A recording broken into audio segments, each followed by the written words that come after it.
bureaucracy work in the city of Lansing. I've reduced it 20%. I've implemented Lansing Stat, which is a program where we measure everything that we do. And I started it 3 years ago. I didn't start it because I was running for governor. I started it because to be an effective mayor, I needed it. It's been a phenomenal tool. It's modeled after a program, City Stat, that was done in New York by Rudolph Giuliani.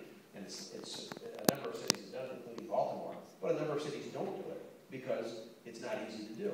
And it's not comfortable. It makes people uncomfortable because you measure and follow everything they do. We're going to make government transparent. We're going to put everything online. The budget will be all online. A bill will not pass. I'll have to work with the legislature on this because the Constitution is not just my choice. But every bill should be online 72 hours before it's voted on. You shouldn't have to have a lobbyist in Lansing to get the inside scoop. It's the public's business. So we're going to change the way business is done. We've done it in the city of Lansing, and we can do it in the state of Michigan. Well, that raises one of the questions, too, is that there's a little bit of possibility that there will be a highly divided state house and Senate come November. So how would you approach getting both parties across the aisle to get anything done? I would approach it the same way I've approached it my entire career. See, I'm a career politician.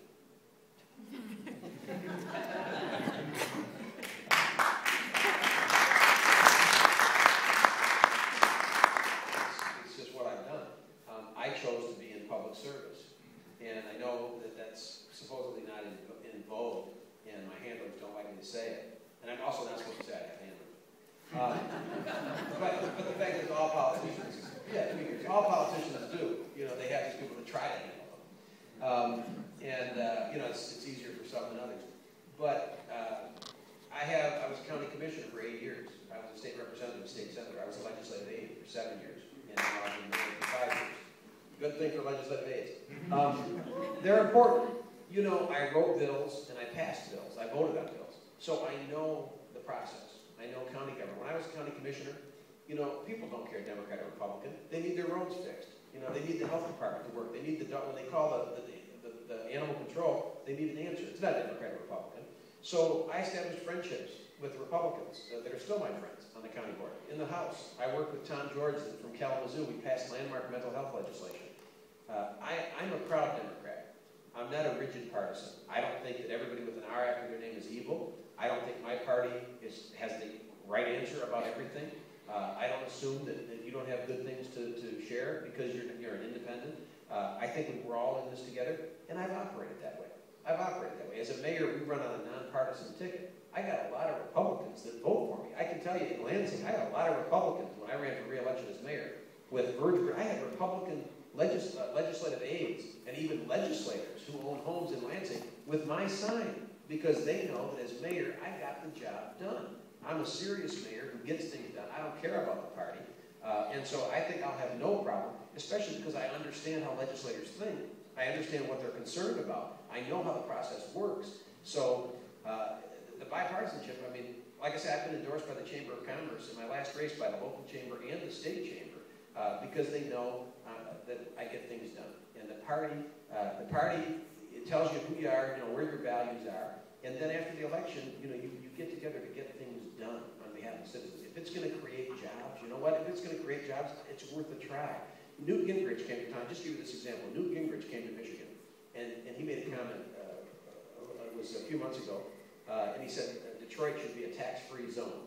And you know, I was working on my Make It in Michigan for Free proposal at that time, and Newt said, you know, all of Detroit should just be a tax-free zone if you want to really change things.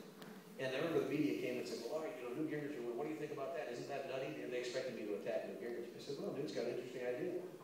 Now, a lot of my Democratic friends, you know, some of them are a little more rigid, and anything that Newt says, they assume, you know, isn't worth listening to. I think we've got to listen to each other.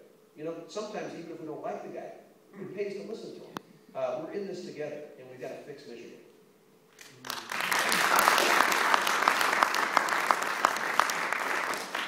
Okay, I was going to ask you the bridge question, but I'm going to skip that one.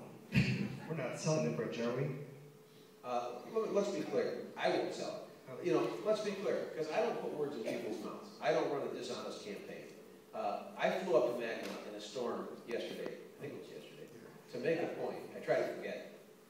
It's a really harrowing experience. But to make a point, he was on a radio show, Rick Snyder. He was asked, point blank, he had met with a bunch of privatizers. And afterwards he was asked, well, Chapman from Detroit Radio, said, you know, a lot of people want to privatize this and privatize that, including the Mackinac Bridge. What do you think about that? And Virg's answer was, everything is on the table. Now, if you say to me, if you ask me a question about something specific, and I don't specifically answer you, but I say, everything's on the table, isn't that saying that is on the table? What you just said is on the table? So I take that as meaning he is willing to consider the sale of state assets, state parks, and that's what he was asked about. He didn't say, hell no, I would never consider it. His answer was, everything's on the table. Now, if you ask me, off the cuff or otherwise, I'm responsible, I'm accountable for what I say. If you ask me about the Mackinac Bridge, I'll say over my dead body. I would never sell the Mackinac Bridge.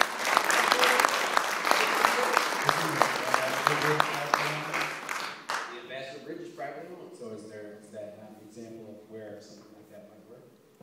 That's an argument Rick hasn't made yet. I'm not advocating to sell Mackinac Bridge or privatize it. I'm just saying that there is a precedent for it. The Ambassador Bridge, I don't think that the state sold it. The Ambassador Bridge, you know, was that way. It was privately developed from the beginning and handed down.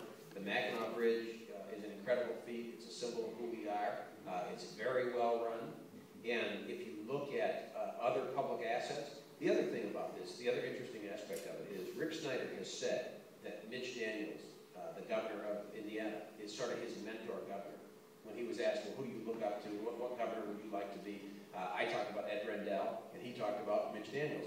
Well, Mitch Daniels is involved in a number of issues with privatizing public assets. And they privatized the Indiana toll roads, created all sorts of problems. The tolls have gone way up. You know, it's a prescription for disaster.